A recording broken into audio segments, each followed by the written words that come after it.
as an organization and as myself, we've been involved in a number of causes and nonprofits and all the things along the way. And I was always anxious for more data about what was working, on those that I've been more personally involved in. I was just the guy who was constantly asking, like, okay, how do we know that that's working? Is that thing working? And there was a lot of times where the answer was, well, it's what we've always done. So we kind of, our vibes say it's working. So we kind of set out to figure out, is there a way for us to treat the activism side of the business similar to how we treat digital commerce or even branding on a digital landscape? You use the word kind of vibe check, but I do think that sometimes when we're in more of that activism space, we feel like we're having an impact. And I think a lot of storytelling tends to be very heartfelt. And then at the same time, you need that data driven, which is almost the flip side of that sometimes. And how have you managed to draw that intersection between the two? Because I think that's really the sweet spot, is where you can speak to somebody's emotions through that impact, but then you can also prove that you're having that. Storytelling is crucial to how most of these brands connect with their audience. Brands, nonprofits, causes, activism, however it might be. Storytelling is going to be a huge way that is going to happen. But I think the mistake that a lot of brands make is when they say, well, if we just create a story that we intrinsically feel is really good, we'll have a better feel on whether or not the audience felt the same way. And I think there's likely a better metric, no matter what the format is of how you're telling that story, whether that's long form or an annual report or that's in video.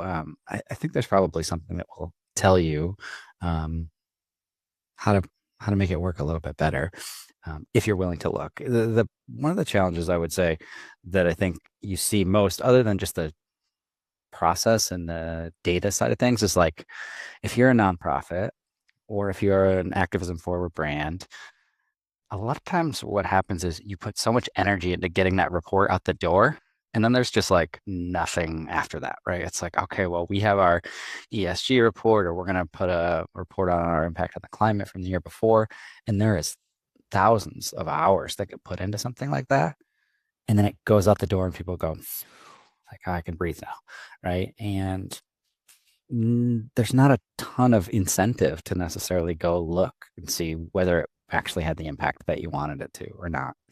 But I think the brands who are doing it best treat it as a little bit more of an always on storytelling approach. It's really hard to do if it's once a year you're trying to put out this report or this story.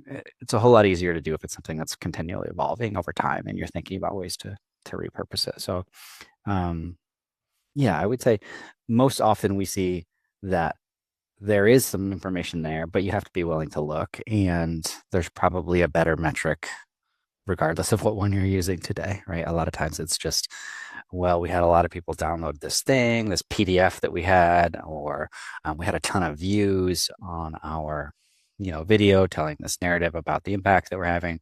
But those metrics are pretty flawed, and we think there's likely better ones to go look for. And when those companies are trying to think about having that positive impact and to have the activism elements or the values-based work, how do you help kind of coach your customers in terms of, like, is it actually resonating with their customer base versus maybe just creating noise or confusion with what they're actually trying to sell? Like, what I think it's kind of a fine line as to the end of the day when you're showing up in the market. Is it just an extra layer of noise, or is it complementary to what the business is standing for? Yeah, I think it's best when it's complementary to what the business is standing for, right? Like, it feels more authentic, kind of simple way that I like to sort of check that. It's like Hmm. a simple virtue signaling check, where when somebody says, yeah, we're really supportive of whatever, right? Mothers in the workforce, veterans, climate change, happy Earth Day, whatever. If you just ask the following question, "Oh, so tell me how, what are some of your efforts? What do they look like for you guys?"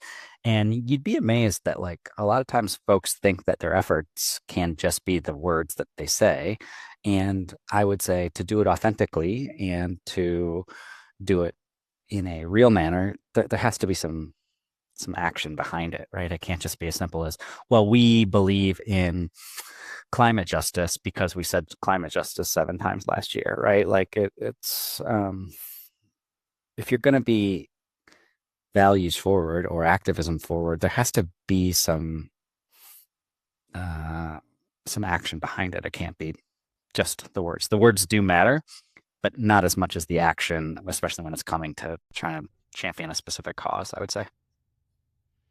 Completely agree with you. And I think some of this is a symptom of maybe so many brands about 5, 6 years ago. So we're recording this in 2025, coming out and maybe saying things, but the action not necessarily following. But at the same time, I do think that the pendulum has swung perhaps even further than expected over the past few years. How is that?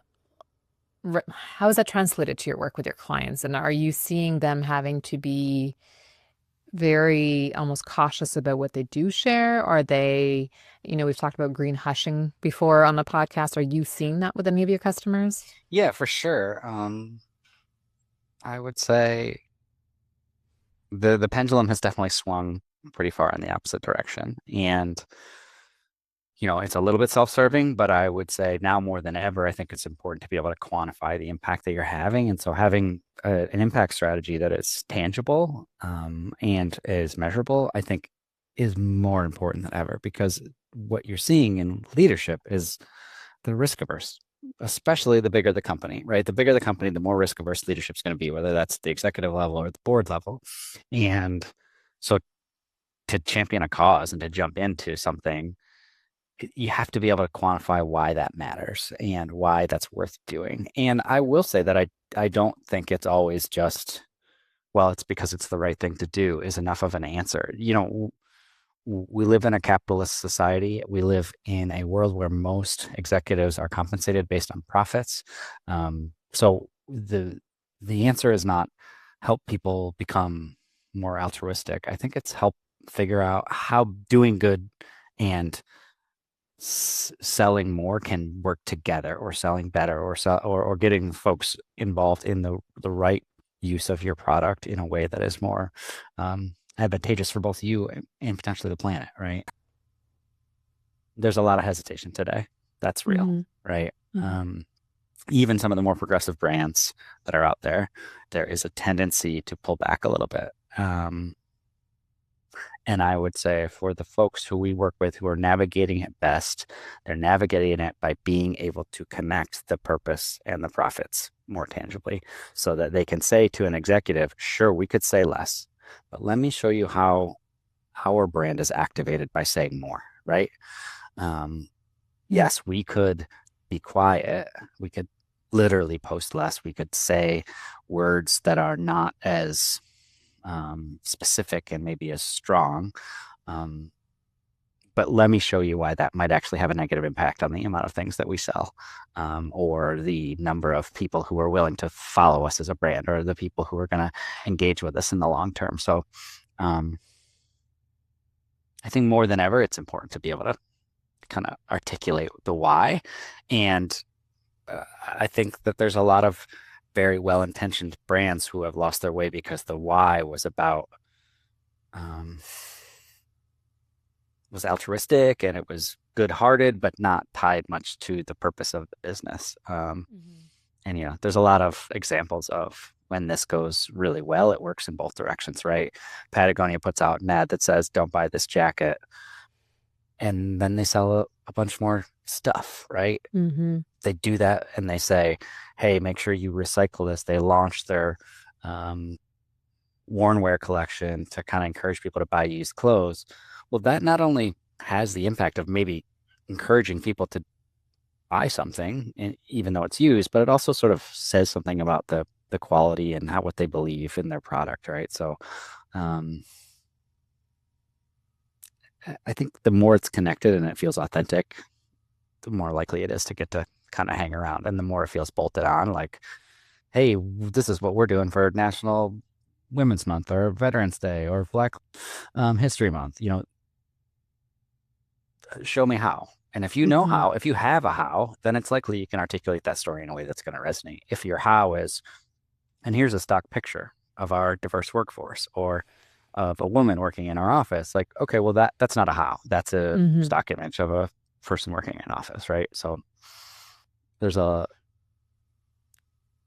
it's hard to virtue signal check yourself, but I think it's important that you do, right? And for brands, especially, because like honestly, I think where most get in trouble is when they dive into conversations that they weren't even really prepared to be in, right? You have to be Hmm. prepared to jump into the conversations you're going to jump into, and when you're not, that's when things you get out over your skis and you don't know what you're doing, and then the executives say, "Okay, we're going to shut this whole thing down," and I have to talk through the downsides up front if you want to have Absolutely. the legitimacy internally, you know.